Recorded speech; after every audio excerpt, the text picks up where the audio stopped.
Assalamualaikum warahmatullahi wabarakatuh.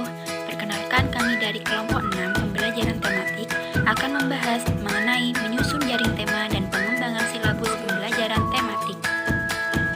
Assalamualaikum warahmatullahi wabarakatuh. Perkenalkan, nama saya Nining Baroro, NIM T2019-4042. Di sini saya akan sedikit menjelaskan tentang konsep pengembangan silabus. Yang pertama, pengertian silabus. Silabus adalah rencana pembelajaran pada suatu dan atau kelompok mata pelajaran atau tema tertentu yang mencakup PAD, materi pembelajaran, kegiatan pembelajaran, indikator pencapaian kompetensi, penilaian, alokasi waktu, dan sumber belajar. Yang kedua, landasan pengembangan silabus.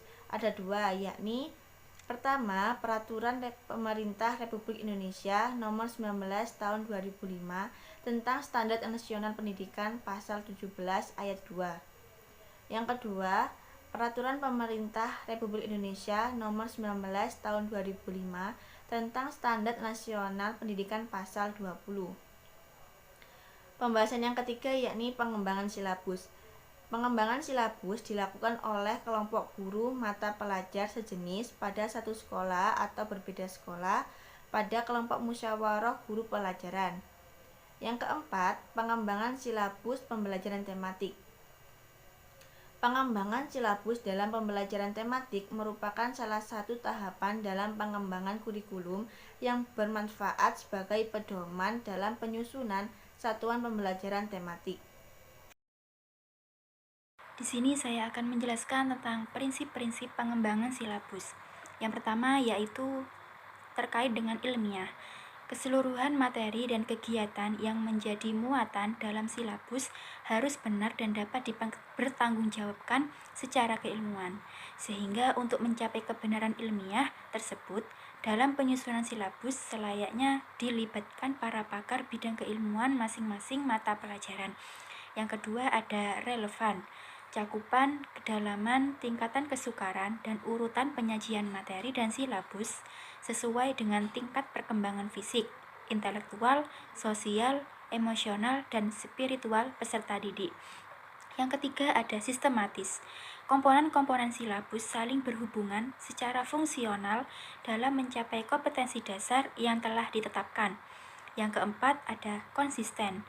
Adanya hubungan yang konsisten atau ajek tasas antara kompetensi dasar, indikator, materi pokok, pengalaman belajar, sumber belajar, dan sistem penilaian. Selanjutnya, yang kelima yakni memadai. Cakupan indikator, materi pokok, pengalaman belajar, sumber belajar, dan sistem penilaian cukup untuk menunjang pencapaian kompetensi dasar. Yang keenam ada aktual dan kontekstual. Cakupan indikator, materi pokok, pengalaman belajar, sumber belajar, dan sistem penilaian memperhatikan perkembangan ilmu, teknologi, dan seni mutakhir dalam kehidupan nyata dan peristiwa yang terjadi. Selanjutnya yakni ada fleksibel. Keseluruhan komponen silabus dapat mengakomodasikan keragaman peserta didik, pendidik, serta dinamika perubahan yang terjadi di sekolah dan tuntutan masyarakat. Dan yang terakhir ada menyeluruh. Komponen silabus mencakup keseluruhan ranah kompetensi, yakni ada kognitif, afektif, dan juga psikomotor. Selanjutnya yakni komponen-komponen silabus. Yang pertama ada materi pokok. Materi ini yang gambaran mengenai kompetensi utama yang dikelompokkan dalam aspek afektif, kognitif, dan psikomotorik untuk mencapai hard skill dan juga soft skill. Yang kedua ada standar kompetensi. Standar kompetensi patokan tentang pengetahuan, keterampilan, dan sikap yang harus dimiliki oleh peserta didik untuk mengerjakan suatu tugas yang sesuai dengan apa yang dipersyaratkan. Yang selanjutnya yaitu ada identifikasi. Identifikasi mencakup nama satuan atau lembaga, nama mata pelajaran, tingkat atau derajat, atau juga kelas.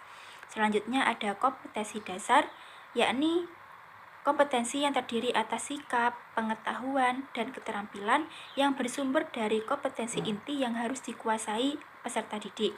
Selanjutnya ada kegiatan belajar, yakni kegiatan pembelajaran memuat rangkaian kegiatan yang harus dilakukan oleh peserta didik secara berurutan untuk mencapai kompetensi dasar. Kegiatan pembelajaran dirancang untuk memberikan pengalaman belajar yang melibatkan proses mental dan juga fisik. Selanjutnya ada indikator. Indikator adalah sebuah petunjuk atau keterangan yang dijadikan sebagai tolak ukur untuk perkembangan dan penguasaan peserta didik. Selanjutnya ada penilaian, terdiri dari teknis, jenis, dan bentuk instrumen. Penilaian adalah kriteria mengenai mekanisme, prosedur, dan instrumen penilaian hasil belajar peserta didik. Selanjutnya ada alokasi waktu. Alokasi waktu yang dicantumkan dalam silabus merupakan perkiraan waktu rata untuk menguasai kompetensi dasar yang dibutuhkan oleh peserta didik yang beragam. Yang terakhir ada sumber atau bahan atau alat. Sumber belajar adalah ujukan, objek, dana atau bahan yang digunakan untuk kegiatan pembelajaran yang berupa media cetak dan elektronik, narasumber serta lingkungan fisik, alam, sosial, dan juga budaya. Assalamualaikum warahmatullahi wabarakatuh. Perkenalkan, nama saya Rizky Tulasana dengan NIM T2019-4052. Nah, di sini saya akan menjelaskan mengenai cara mengembangkan silabus dalam pembelajaran tematik.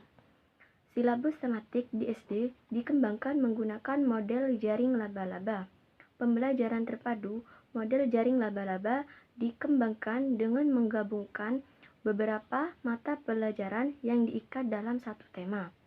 Pengembangan silabus dilakukan merujuk silabus mata pelajaran untuk materi pokok menyesuaikan dengan kompetensi dasar setiap mata pembelajaran.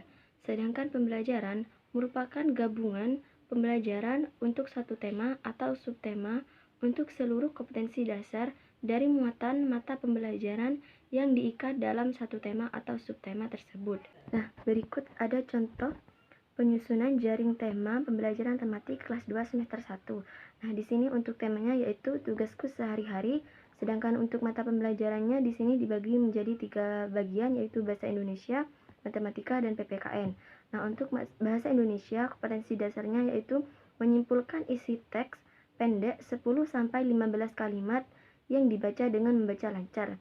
Sedangkan untuk pembelajaran matematika yaitu menggunakan alat ukur waktu dengan satuan jam, dan untuk PPKN yaitu melaksanakan hidup saling rukun dan saling berbagi dan saling tolong-menolong, baik itu di lingkungan rumah maupun di lingkungan sekolah. Selanjutnya yaitu langkah-langkah pengembangan silabus pembelajaran tematik. Yang pertama yaitu mengidentifikasi materi pelajaran dari setiap kompetensi dasar yang ingin dicapai dari semua mata pembelajaran yang ingin diintegrasikan. Yang kedua yaitu mengidentifikasi tema-tema yang menarik bagi siswa, lalu memilih beberapa tema yang akan dijadikan sebagai tema pembelajaran. Yang ketiga yaitu memetakan materi pembelajaran untuk setiap tema atau subtema yang sesuai. Pemetaan materi perlu juga memperhatikan keruntutan dari materi untuk setiap mata pelajaran dan tingkat kesulitan dari materi tersebut agar mendapatkan alokasi waktu yang cukup. Yang keempat yaitu merancang pembelajaran berdasarkan pemetaan materi pelajaran yang telah ditentukan atau yang telah dilakukan. Yang kelima yaitu mendesain penilaian yang akan dilakukan untuk proses pembelajaran yang telah dirancang berdasarkan tema atau subtema yang telah diajarkan. Yang terakhir yaitu melaporkan hasil penilaian sesuai dengan kompetensi mata pelajaran yang telah dicapai. Cukup sekian yang dapat kelompok kami